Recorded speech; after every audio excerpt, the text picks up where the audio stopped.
ஜனாதிபதியின் யாழ் விஜயம் தொடர்பில் தனக்கு உத்தியோகபூர்வமாக அறிவிக்கவில்லை என வடமாகாண முதலமைச்சர் சி.வி. விக்னேஸ்வரன் தெரிவித்துள்ளார். வசாவிலான் பகுதி உயர் பாதுகாப்பு வலய காணிகளை வடமாகாண முதலமைச்சர் நேரில் சென்று பார்வையிட்ட பின்னர் ஊடகங்களுக்கு கருத்தறிவிக்கும் பொழுதே அவர் இதனை குறிப்பிட்டுள்ளார்.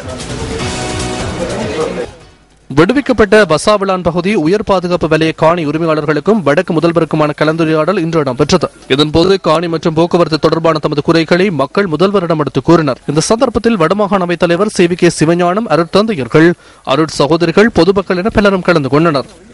கட்டாயம் நாங்கள் வலியுறுத்தி கொண்டுதான் வருகின்றோம். நாளைய தினம் என்ன மாதிரியான ஒரு கூட்டம் நடைபெறுகின்றது என்பது சம்பந்தமாக எவருக்குமே தெரியாமல் இருக்கின்றது.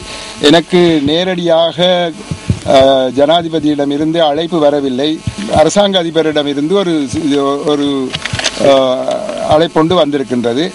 இதேவேளை காணி விடுவிப்பு தொடர்பில் ஆராய்ந்து மேலதிக தகவல்களை பெற்று வருவதாகவும் இதன் பின்னரே உலக மக்களுக்கு உண்மை நிலையை தெரிவிக்க உள்ளதாகவும் முதலமைச்சர் சி.வி. விக்னேஸ்வரன் தெரிவித்தார்.